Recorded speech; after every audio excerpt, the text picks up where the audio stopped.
what kind of timeline are we talking here? So you're looking at about 4 to 5 months in advance. You need to start that process. And that's starting the process, not planning the process.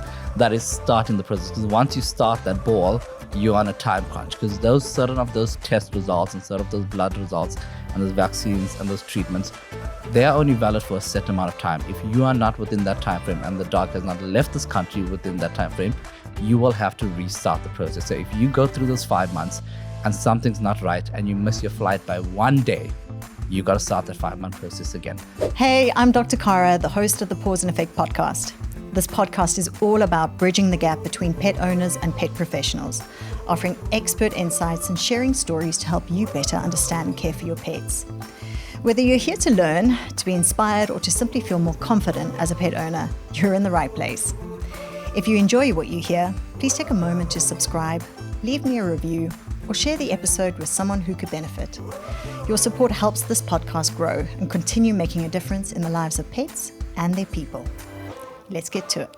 A very warm welcome to the Paws Effect Podcast. I'm here with Dr. Muhammed Moola. He was previously employed at Hillcrest Veterinary Hospital. It's so nice to have you back.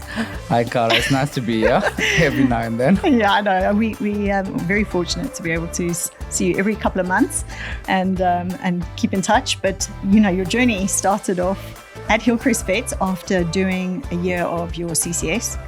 And you are now working in a very Lani practice and are hopefully missing us every now and again. But give us an introduction as to who you are and what you do. Thanks for that, Cara. No, definitely missing you guys. So I've graduated a few years back.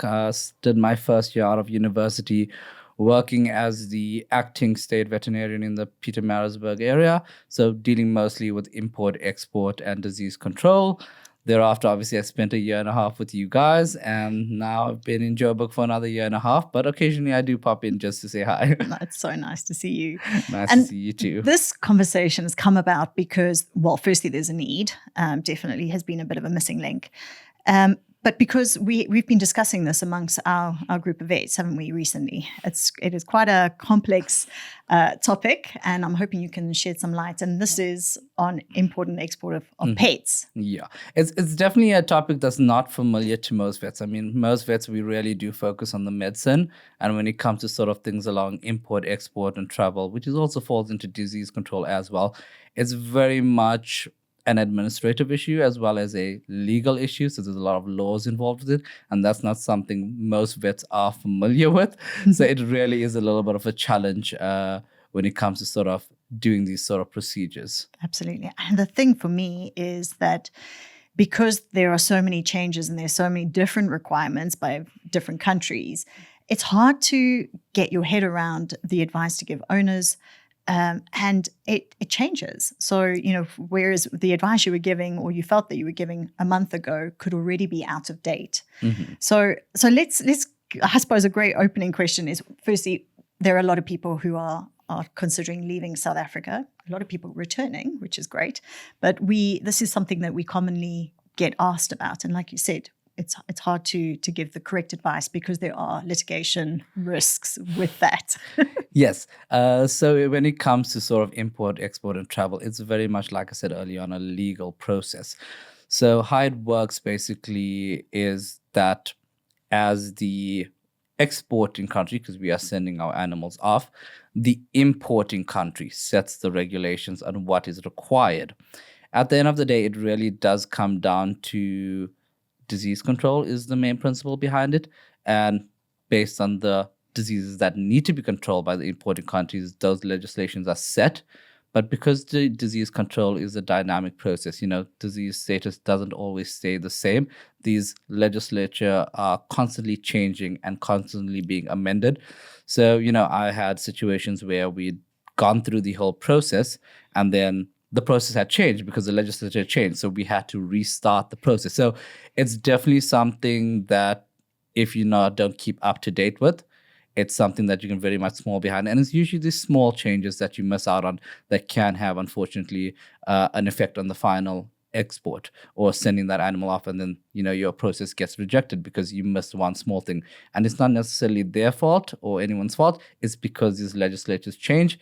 And because the legislature is being changed by different countries, you sending to the UK or Australia or America, they setting those regulations. So we have no control over those sort of processes. There's no sort of negotiation or leeway. This is international law. So you very much do have to follow the process to the letter. And because these legislatures are set by other countries, they can change at any point. And we obviously just have to try and amend our process and keep up with that. I agree.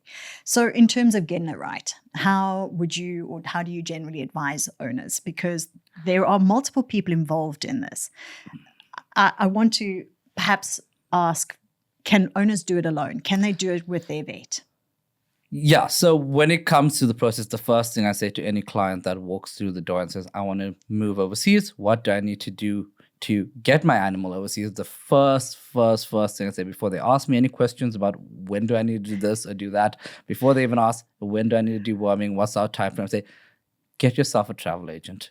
There are travel agents out there that do these processes for a living, that keep up with these regulations and can assist you in getting these processes done, because there are a lot of steps involved in this process. It's not a situation where you go into your vet, they do a bunch of things, they sign a bunch of forms, and you're out the door. There are processes and steps involved. There's blood tests that need to be done. There's vaccine schedules that need to be done according to an extremely strict timetable. There are quarantine periods you need to take into consideration. Generally, when it comes to sort of planning these things, you really need to start thinking about this a year in advance, depending on which country you're going to. And the best way to sort of get that timeline in order and get everything in order is get a travel agent who knows what's going on, knows what needs to be done, and knows what that timeline needs to look like. A lot of these travel agents are amazing at what they do. You literally go to them, you say where you're going, they will type out a document. They'll say, on the 1st of Jan, you do this. On the 15th of Jan, you do this. And you literally just follow that timeline to a T, and you don't need to worry about anything. They sort it out. Yes, there are costs involved with travel agents, but from my experience, it's a lot better to go with the travel agents and get it done right, so that you're not going to have any hassles or issues, than trying to do it yourself and sort of having an issue and then your process gets rejected. Because worst case scenario, if your application is rejected, your animal will fly to that country. The application will be assessed and they'll say no, and then your animal will have to fly back. That's obviously worst case scenario. Theoretically, yes, you can do it as an owner on your own. It is something that is actually doable, but you have to be on the ball for those sort of things. You can't just expect your vet to do it, because I'm telling you now, I work sort of in private practice. It's not some things, we don't necessarily receive training on legal matters and administrative processes. This is something we read up maybe once and then we just try to apply it. Your vet 100% is not going to be clued up on the process. The vet is a very small part of the process. It is an administrative process. There are applications, there are forms, there's international agreements, there's airlines you have to deal with. Your vet is not going to do this process for you. At the end of the day, it falls on you. If you're the kind of person that can handle that sort of administrative load, sure, go ahead and do it.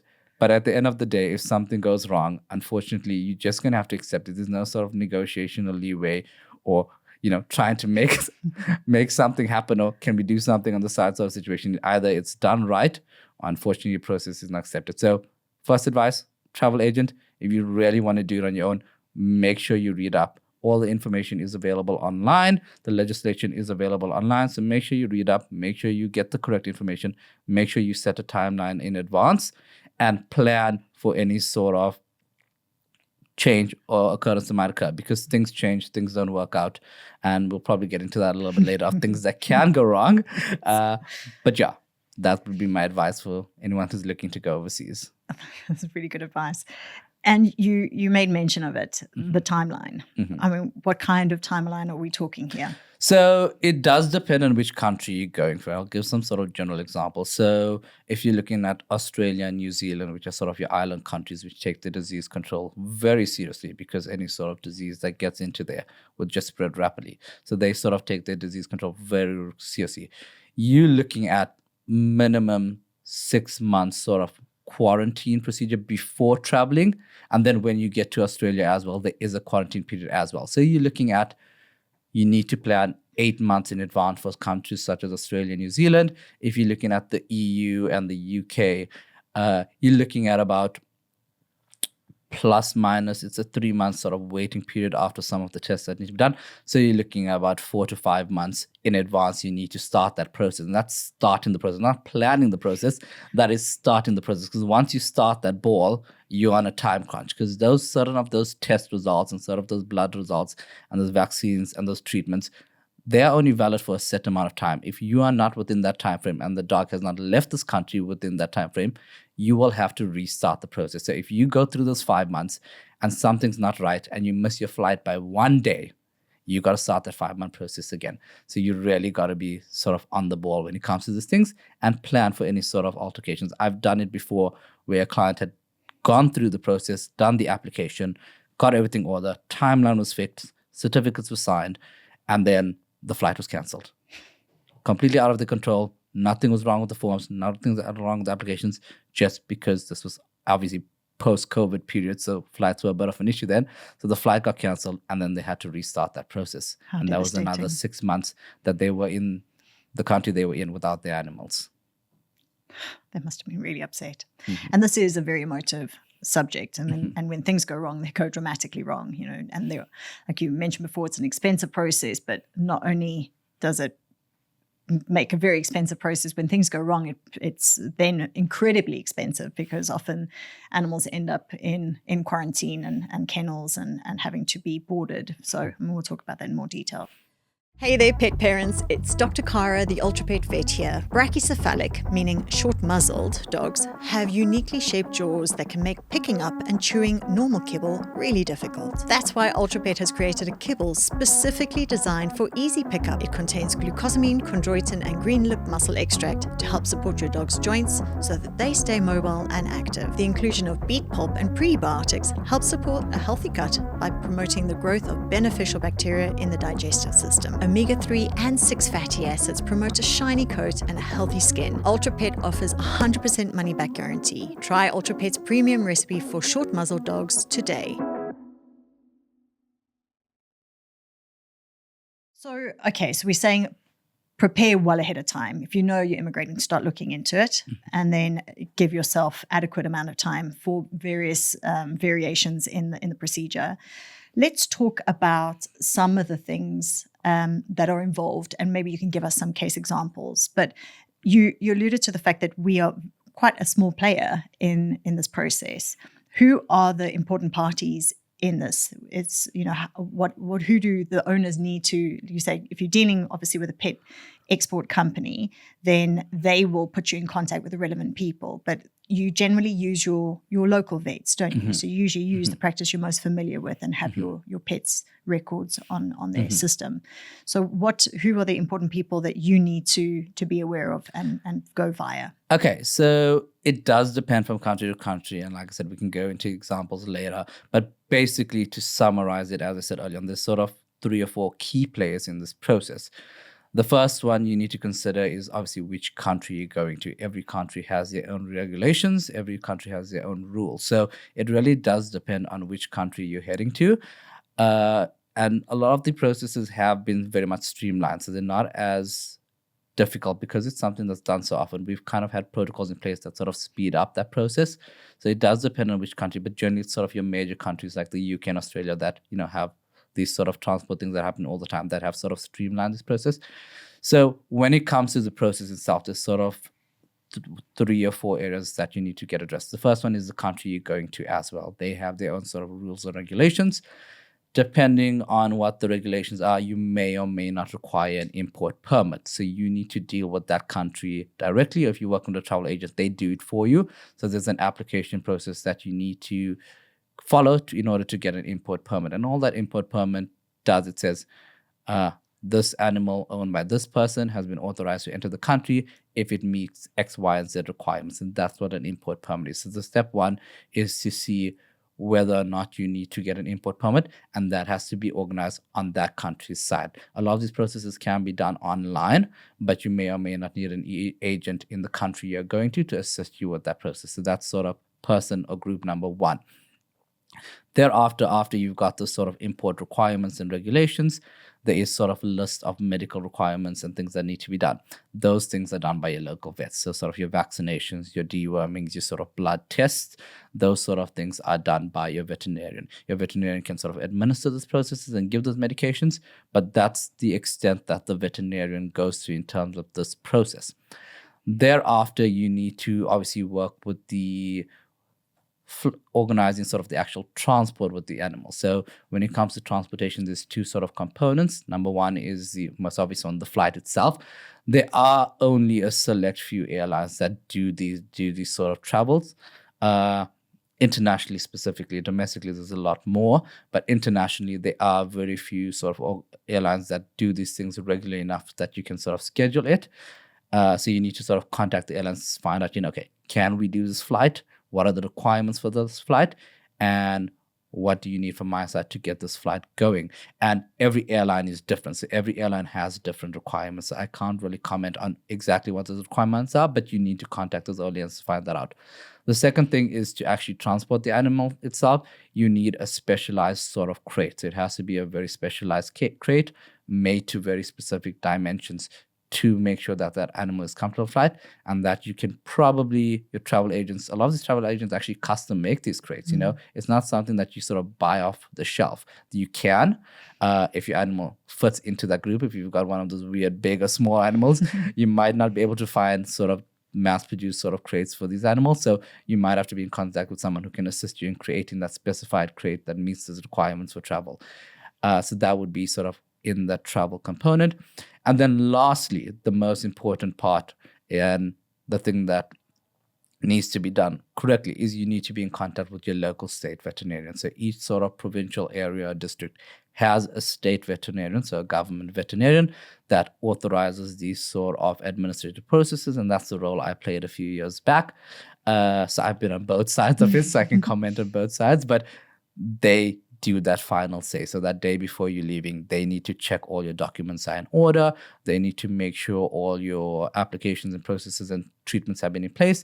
And they actually issue that final health certificate that says this dog meets those requirements and is approved for travel. And if you don't have that final documentation in place, that dog is not going anywhere, unfortunately, or cat.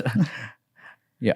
It is a complex process, and I'm really pleased we're talking about it. I mean, you're speaking about even cage dimensions. When I moved back to South Africa, I brought 2 dogs along, and I remember, in terms of ventilation, they were not allowed to travel together. There were lots of questions about, can they travel, with sedation? Can I give them any medication? And obviously we can maybe touch on some of those things, but, from ventilation to feeding, you can't have it such that it's open and they can get out and escape. So there's so many requirements that I would urge the listeners, if they want to go through this process, to clarify with the companies who can advise them.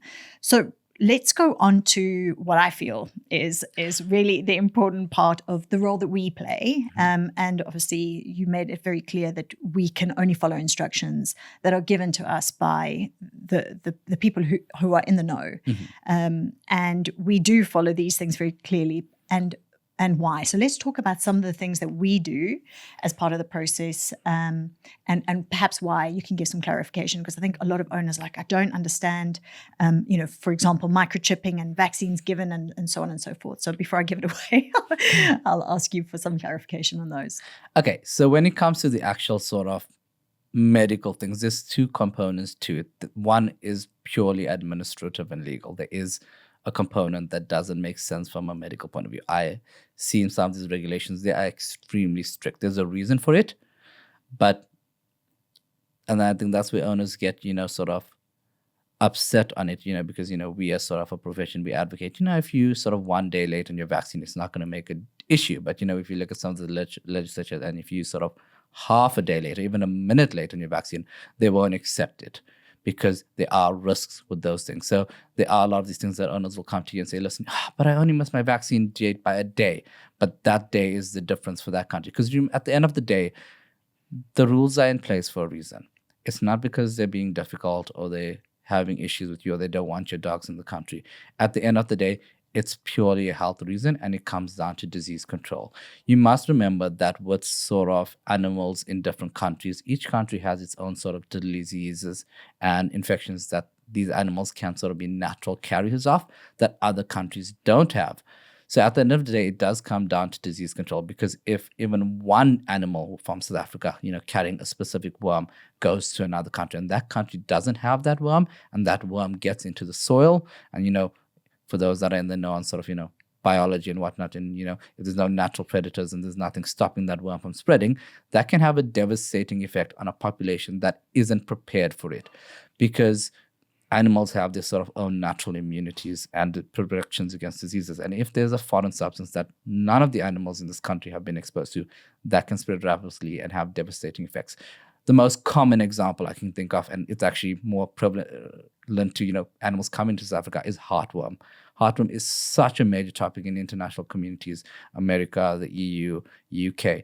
It's a devastating disease that, if not controlled well enough, can have devastating effect on animals. And it's something we don't ever talk about in South Africa because we don't have heartworm in South Africa. Now, if an animal from the UK or wherever it may be comes into South Africa carrying heartworm because that person didn't follow, because we have very strict deworming regulations when it comes to coming into South Africa. If they didn't follow those regulations to a T and heartworm gets into South Africa, that's going to affect the entire population. Every single animal in this country is going to be at risk. We're going to have to adjust our regulations. We're going to have to adjust our policies. We're going to have to adjust the medication and products we use, because you have to use specific products to treat those things. And it will cause havoc on sort of the actual population. Obviously, when it comes to sort of dogs and cats, we have a lot more control, and pets unfortunately fall under animals and agriculture. And when these sort of rules and regulations are put into place, they're looking at cattle, horses, dogs. So it's sort of a blanket cover and everything. So it's not just your animals that are being penalized. These sort of scrutiny and processes apply to any animal that comes to the country, and not necessarily even animals alone, even animal products. So that's why these sort of regulations are sort of so strict and in place. So that's what you need to consider when, you say, why does it have to be on this day? Why does it have to be there? Because that country is protecting their population at the end of the day. So that's sort of the medical reason why these rules are so strict. When it comes to the actual processes from the veterinary side of you, like I said, those legislations are set by that country. We just got to follow them. Those legislations aren't just sort of arbitrary numbers that, they pull out of nowhere. These are based on tons and tons of research and standardizations. We have the OIE, which is the World Organization for Animal Health, which reviews these regulations and sets these regulations. So there is actually gold standard regulations that need to be followed. And based on those gold standard regulations, these sort of countries say, okay, this is what the requirements are to prevent this disease from coming in. So this is what you need to follow. And that's where those regulations come from. With regards to the actual process from vets, I'm just going to get into a little bit of detail of that. So there's really sort of one or two things really that it comes down to. And at the end of the day, it's basically your standard primary animal health care. If you as an owner have been responsible with your animal health care, you've done your vaccines on time, you've done your dewormings on time, you're not going to have an issue with this process. It really comes down to primary animal health care. And I think it's something that all owners should already be doing. So if you come to me and say, I'm having issues, I'm going to say, well, why haven't you been keeping up with your process? Because it's not anything out of the ordinary. It's your standard vaccination schedule. It's the same one we advocate. It's the same deworming schedule we advocate as veterinarians. So all animals theoretically should be ready to travel, because as owners, you should be keeping your animals up to date on these processes. So like I said, there are a lot of rules and regulations. We can get into it, but that's sort of the summary on why these things are so strict and difficult. And then also, like I said, the regulations change all the time. So it's difficult for us as vets who have 1,000 other things to worry about to sort of keep up with these regulations. It's not like it's posted publicly either. So there's no sort of forum you can go on and be like, what's the regulations like at the moment, So yeah, that's where it comes from a veterinary point of view. I think I've got a little bit off track here. But we take our last experience, and like you said, the last time I did this for a pet traveling to Australia, this is what I had to do. But like you said, it can go out of date very quickly. So let's talk about the microchip and the importance of microchipping and why the microchip timing is so important in this process. Mm-hmm. All right. So when it comes to microchipping, I'm going to put it sort of in human terms so people can understand it. Microchips are basically your ID card. That's all it is. That all a microchip is. It's your identification document. It's something that's implanted under the skin. And it serves to say that this animal is who it is, because it's not something that can be tampered with without, any sort of evidence. So you can see if someone's sort of tampered with the microchip. So all it really is that animal's ID card. The general requirements, and this is not just for one specific country, all countries require any animal that's received a vaccination or deworming treatment or any treatment of any kind for preventative disease care needs to have a microchip. Because you as a veterinarian, you cannot guarantee that animal is that animal. I mean, you vaccinated this animal 3 years ago, and then the owner comes to you and says, "Oh, can you certify that this you vaccinated?" How are you going to guarantee that is the same animal you vaccinated? I, for one, don't have that kind of memory. No. And as much as the computers say it might be that animal, I mean, it's a chocolate Labrador. It's a chocolate. It's a chocolate Labrador that's put on about 10 kilos. So you can't say for certain. So that microchip serves as the identification document. So a lot of these processes, the requirement is that treatments are only valid if the animal has been microchipped first. The animal can be microchipped and treated on the same day, but the animal must have the microchip first. That microchip must be scanned and checked by the treating and administering veterinarian. And then they need to attest that on this day, I treated this animal with this treatment, and it confirmed that it was this animal based on that microchip. And that's all it is. It's an identification document to confirm that that is the animal that was treated. So then when that animal goes overseas and they're doing the whole process, they scan that microchip. And if that microchip matches the records, then they know they've got the right animal. So let's talk about the controversial titer test. Okay. What is it, and why do the listeners need to be aware of what titer testing is? Okay, so basically, when it comes down to titer testing, there's only really one. Well, there are a few other countries that have additional sort of titer requirements, but the main one that's universal amongst all countries is rabies titer testing.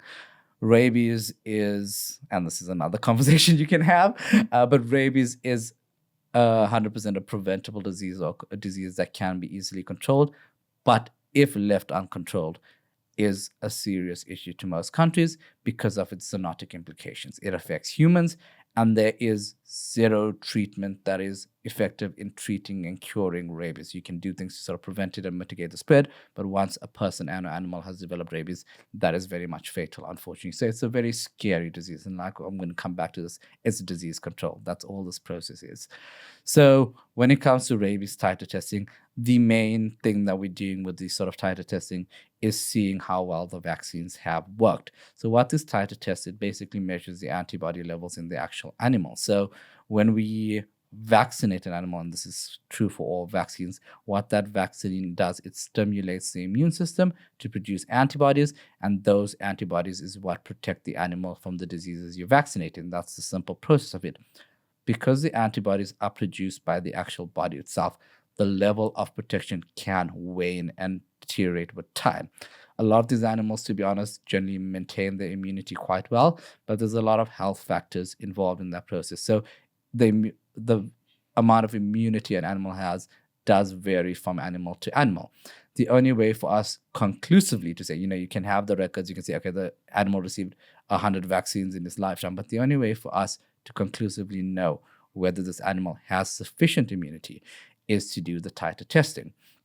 The process does vary from country to country, but basically what we generally do is, number one, make sure that your animal has received its rabies vaccine, so its initial one when it was a puppy, as well as its boosters, and it's received its boosters yearly. If those are in order, generally what we do is you do have to wait about 31 to 32 days, depending on the country, after the last rabies vaccine. So if your animal has just received the vaccine, you can't just immediately do the titer testing. There is a waiting period of about 30 or so days, depending on where you're going. Thereafter, we drop the samples and we send them off to the lab, and then those samples go off to the lab. It can take up to sort of 6 weeks to get those results back. So it's not sort of an instantaneous test, and it depends which lab you're testing at, because every country has their own requirements. But basically what happens is it goes to the lab takes that sample, they measure the amount of sort of antibodies and how strong that immunity is. And the standard figure is about 0.5 international units per mil. Generally, if your level is above that, the animal is adequately immunized against rabies, so it's unlikely that they would be carrying it or spreading it into the country. The thing with rabies is that we also need to consider it has a very long latent period that can vary from animal to animal. We've seen animal infections where the animal has been carrying the rabies for up to 6 months and then develops rabies. And that's why it's such a contentious topic, because if those sort of titer levels are there and the animal is a carrier, it is a risk to that importing country. And that's basically what the importance of the titer test and how it works. So there is that sort of waiting period, but as long as you've been responsible owner and keeping your primary animal health care up, that immunity should be there. Unfortunately, if you sort of do the titer test and the results come back low for any whatever reason, and it could be sort of just because the vaccines weren't up to date or the animal itself doesn't generate a strong immune response, there's certain viral issues, leukemia and AIDS that have an effect on the immune system. So if those titer levels are not up to scratch, then you unfortunately have to restart that vaccination process and basically do the tests again. So basically, if your levels are up, you're good. If it's not, you restart and then try again. And most of the time they come back and they're fine, especially if you follow the process of allowing those antibody levels to reach the peak. But there are circumstances, like you say, where they don't come in, and you need to have allowed enough time in your process in order to retest or to re-administer the vaccine and then 30 days later to retest. So time is a really important factor in this whole thing, which is hopefully what the take-home message and is. The last thing to consider when it comes to sort of rabies vaccine, sorry for interjecting, but those titer tests, depending on which country, are only valid for a certain amount of time, whether it be 3 months or 6 months after the test is done. There's a very specified treatment. So if the animal doesn't travel within that time frame, you've got to repeat the testing. This can be so frustrating for people who are not aware of this. So, like you've mentioned and made it very clear that a lot of it is about disease prevention in those countries. So obviously, Australia and the UK, they are rabies free. They do not want animals being brought into the country, and often that waiting period is a period of time where these animals can then, if they do have the disease, will show up. The latent period, sort of just trying to provide some clarification with your terminology. So we're talking, various countries and saying that it changes and there are different requirements. At what point do you get the state vet involved? The state vet is really only involved at the last stage. Everything needs to be done in advance. So this is a 6-7 month process. So everything needs to be sort of managed and organized by either the travel agent or the owner. That whole process, the state vet is actually only involved the day before the animal leaves. That's when the state vet is involved. I mean, you're more than welcome to sort of contact your state vet in advance and clarify the process, and that's involved in getting them to authorize those documents. But the state vet is only really involved at that last place. So once you've got all your rabies titers tests, your vaccines, your documents, everything signed, your health certificates, whatnot, depending on where you're going, then literally either the day or the day before or 2 days before you leave, you take all those documents, you go to your state vet, and they basically just authorize all those documents. So, like basically the same as, when you're applying for a visa, they basically take all your documents, they make sure everything's in order, they make sure all your tests in order, and they give you a health certificate. And that health certificate is basically the visa for the animal to say, okay, you're allowed to go in that country.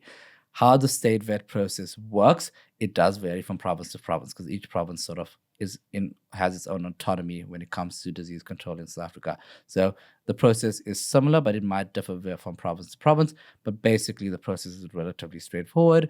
Depending on who your state vet is, you either have to contact them and make an appointment in advance. If they take sort of a walk-in situations, you can find out for them. It doesn't make too much of a difference. But I generally say, the nicest thing to do is sort of contact your state vet in advance and say, hey, I'm flying out on X date. The certificate has to be signed, because that's a requirement. The certificate has to be signed a day before the flight, because once that certificate is signed, it's usually, it obviously varies, but it usually is only valid for 5 days. So you've got exactly 5 days from when that vet puts their signature to get your dog into the car, get it to the airport, get it on its plane, get it to that country, and get that country to authorize it within 5 days. So it's a 5-day period. So I usually tell owners, do it the day before if you can. And that also plays a role when it comes to planning your flight. Don't book a flight on a Sunday. Don't book a flight on Saturday, because state vets are not open on Saturdays. They're not open on Sundays. So you're going to have an issue if you book your flight on a Saturday or Sunday. Try to get a midweek flight or latest Friday. Contact your state vet. Say, listen, yeah, my flight is booked, and contact them in advance, because doing these sort of import export certificates is a very, very small portion of their actual job. They have a lot other things that they need to do and keep under control. So contact them in advance, say, hi, I'm coming, my flight is on X, Y, and Z. I need to get my certificate signed. Can we make some arrangement that you're available for me? It doesn't take too long to do these certificates. It's a 15-minute process, So contact the advance, be polite, say, can we make appointment? Can we schedule it for this time so that we can get this done, so we can get it sorted without any hassle? Most of them, well, at least I was very much accommodating to anyone who needed my assistance. So I'd say, okay, we good to go. Come at this time. I'll have my documents ready, and then they would get that process. How the process works, there is a small administrative fee. I've been out of the area for a while, but it's somewhere around the 200 Rand mark, so it's not too expensive. So there's usually a small fee that does need to pay in advance via EFT or bank transfer. They don't really do the cash on delivery situation. So you got to sort of do that payment in advance, bring your proof of payment with you, bring all your documents, make sure all your documents are signed and in orders. Some of these countries require documents that need to be signed by your actual veterinarian, so your local veterinarian attesting that these processes have been done. So you get all those sort of documents and everything in order. You go through to your state veterinarian, they assess the documents, they make sure everything is in order, they put their official stamps and signatures on all the documents, they double check what needs to be done, and usually what happens is you are issued what we call a veterinary health certificate, which is basically an official document with a unique ID number on it that attests to say this animal has been assessed, treated, and is authorized for travel, and it's printed on sort of that official South African government paper, very similar to the one we use for our temporary licenses, that green back paper with the embossing and all of that. So it's an official document. It's not something that you can go without. It's an official document. It's your official visa for that animal, and it's the main thing. When you go to those countries, they'll look at all your other documents. But if you don't have that health certificate in order, and if that information isn't correct and in order on that health certificate, even if everything else is fine, even if your titer tests are fine, your vaccines are fine, everything's in order, if your state vet hasn't authorized your documents, if a stamp or signature is missing from your state veterinarian to authorize your process, they will turn it down, because at the end of the day, the only person that they can trust from an international point of view is someone who's been authorized by the South African government, and all state veterinarians receive authorization. It's an official authorization. They get a certificate for it. So it's not something that's, they are state vet, it should be fine. There's an official authorization certificate that is issued to say that veterinarian has the authority to make these decisions for us. Quite right. So before I lose the opportunity, because I know we're running out of time, let's talk fitness to travel, both in terms of, are there any ages that your pets have to be? Can you, for example, travel with a pet or a puppy who's sort of 6 weeks old, or can you travel with an elderly pet? Where are the limitations? And both from a regulation perspective, but also from a veterinary care perspective, what is the advice that you give owners? So unfortunately, when it comes to elderly animals, there is, depending on the country, obviously, certain countries do impose an age restriction on the age of animals. I don't know the exact details from country to country, but I do know that some countries do have an age requirement, and more recently, there are sometimes, unfortunately, breed requirements as well. Certain breeds, unfortunately, sort of your larger pit bulls and stuff, are regulated in other countries, so they won't be allowed access. And certain countries are actually very specific in that they only want pure breed animals. So that's number one to consider. Number two is the age of the animal itself. There is, certain countries do have regulations when it comes to how old the animal is. And one of the most important sort of certifications as part of the process as a veterinarian is that you attest that animal is healthy for travel. If that animal is not healthy for travel, unfortunately, as a veterinarian, I can't attest that. So that's something you need to consider from an old age. From a young age point of view, puppies, unfortunately, aren't able to travel, not because they're not healthy, but because of, like I said, that rabies vaccination process. Because the earliest you can do sort of vaccines in puppies is 12 weeks of age. Depending on the country, you may not need a booster, so you have to wait an additional month, and then you got to wait a month again to get your titer testing done, and then you got to wait that sort of waiting period. So generally, because of the process, the youngest you really is about 7 or 8 months from a young point of view. Old point of view, it is dependent on the country's regulations. And it's also, I mean, we were talking, it's a long journey. People are traveling internationally. There's going to be a long flight. They're going to be confined for a period of time. So if they're arthritic and painful, or, you know, they've got urinary incontinence, those are the kind of conditions you need to consider whether you think it's actually fair to relocate your pets, but also from a health perspective, you don't. The last thing you want is to end up in the other country with your animal that's died en route. So very much, it's important. It's important to consider because not all animals are fit for travel. Yeah, no, this is really great advice. And I mean, so take home message to the listeners. Obviously, this has been really informative in terms of setting the scene for what you need to do if you're planning on leaving South Africa, whether it's for a period of time or permanently, that you need to be well prepared. Well, if I were to say anything to summarize, number one, get yourself a travel agent. Best decision you can make in your life. For me as a vet personally, as well as an owner. Number two, plan in advance. I do see owners that come in and say, I'm leaving in 3 months. And I'm saying, you're not leaving in 3 months. So plan a year in advance. Get yourself a travel agent. Make sure all your documents are in order. And lastly, the most important thing is make sure if you have the intention of traveling, it might not be now, but in years' time, make sure that vaccination card is in order. That little book that everyone loses or can't seem to find when they come in for their vaccination. Because a lot of people don't realize that vaccination certificate that has the date the dog was spayed, when it's dewormed, when it's received its vaccines, that's basically your dog's passport. And, if you don't have that document in order and process, that's the equivalent of saying, well, I don't have a passport, but how can you expect to travel without a passport? So that would be sort of my take-home message to anyone who's sort of planning on traveling. And I mean, we haven't spoken in detail, but obviously, we're open to any questions if people have any particular questions. But, we've touched on particularly the 5-in-1 and the cat vaccines, which are, and then the rabies, the deworming, the microchipping. But there are certain countries that are very specific about certain disease prevention. And so this is just a small sort of indication of what people need to do. Not to lose sight of the fact that it can be very in-depth and multiple treatments, examples of drugs that have got to be administered by certain countries stipulating the requirements. It's the reason why I am, we tend to very much in the same refer people to professionals and companies who can direct and guide owners.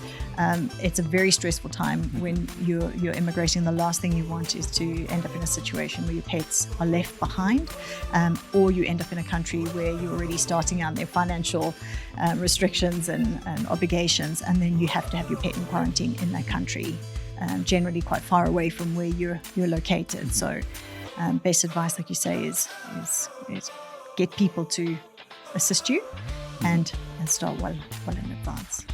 Thank you. Thank you very much for all the information. It's so lovely chatting with you. And hopefully we'll get to do this again soon. No problem. It's nice chatting to you too. And like I said, if anyone has questions, they're more than welcome to ask. Thank you. But yeah, it's a very detailed process and does vary from country. So like I said, always ask the people who know the best and then take it from there. Very much so. Thank you, Dr. Mohammed. All right, no problem. Thank you so much for tuning into today's episode on the Paws Effect Podcast. If you found the discussion helpful, please like, share, and follow our podcasts. Don't forget to leave us a comment or review. We love hearing from our listeners. Remember, you can listen to us on your preferred podcast platform.